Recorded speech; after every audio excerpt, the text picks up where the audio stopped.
Você já ouviu falar sobre os comuns? São chamados de recursos comuns os recursos naturais que são difíceis de serem utilizados com exclusividade e, conforme são utilizados, a sua disponibilidade diminui, como por exemplo os recursos florestais e os recursos pesqueiros. Normalmente, eles são usados por populações economicamente vulneráveis, tanto para a subsistência quanto para a geração de renda. Mas, se eles forem utilizados descontroladamente, eles podem acabar. Por isso, é importante que eles sejam geridos de forma sustentável. No entanto, existem vários desafios presentes na gestão de um recurso comum, principalmente porque existe um dilema entre o interesse individual e o bem-estar coletivo, que depende da ação e consciência de todos, ou seja, depende de ação coletiva em prol do uso sustentável do recurso. Um exemplo do uso de um recurso comum é a pesca de caranguejo-sá realizada nas florestas e manguezais da zona costeira amazônica, em que cada pescador captura uma parte da população de caranguejos. Alguns capturam mais e outros menos. No entanto, existe um limite máximo de caranguejos que podem ser capturados até que eles se reproduzam e novos caranguejos repovoem o ambiente. Caso contrário, a população de caranguejos não irá se regenerar, podendo ocorrer então uma tragédia dos comuns, em que tanto os caranguejos quanto os pescadores que dependem deles para viver sairão prejudicados. O conhecimento sobre como evitar a tragédia dos comuns já avançou muito e mostrou que uma das coisas que podem ajudar a evitá-la é a criação de regras de uso do recurso. Elinor Ostrom, uma grande pensadora sobre os comuns, compilou alguns princípios para ajudar na construção dessas regras. O primeiro deles fala sobre a importância de existirem limites espaciais bem definidos.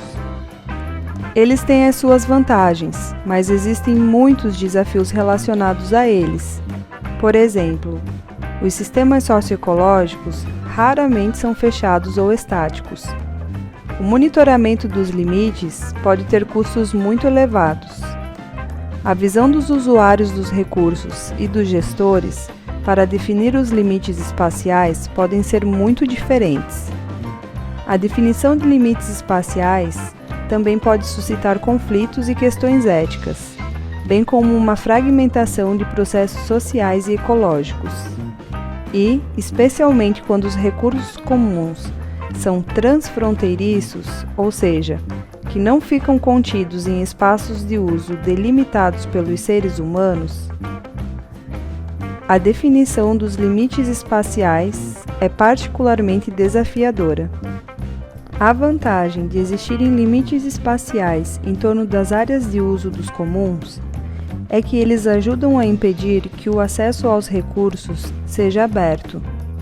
Mas isso se aplica melhor quando os comuns são sésseis, como por exemplo as florestas, ou quando os comuns, mesmo sendo móveis, ficam contidos num único ambiente, como num lago. Mas quando os recursos são transfronteiriços, os desafios de gestão aumentam.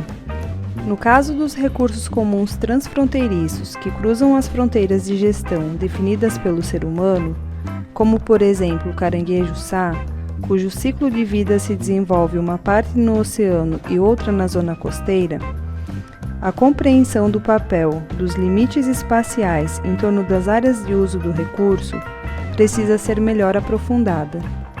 No Brasil, existem as reservas extrativistas marinhas, que possuem limites espaciais claramente definidos e regras específicas de acesso e uso dos recursos circunscritos por elas. Algumas delas foram criadas na zona costeira amazônica como uma forma de melhorar a gestão da pesca de caranguejo-sá. Só que além do caranguejo-sá cruzar os limites espaciais das reservas extrativistas marinhas no decorrer da sua vida, os usuários dos recursos e os gestores possuem visões diferentes sobre o uso do espaço, acarretando num desajuste entre as áreas de uso oficialmente definidas pelo governo e as áreas costumeiramente utilizadas pelos pescadores, levantando então questões sobre a eficácia desses limites. Com a minha pesquisa de doutorado, observamos que é necessária uma compreensão mais aprofundada do uso costumeiro do espaço, para a definição de limites espaciais em torno das áreas de uso dos comuns. E também uma melhor comunicação entre os usuários dos recursos e os gestores, para que sejam otimizados os esforços de gestão dos comuns transfronteiriços.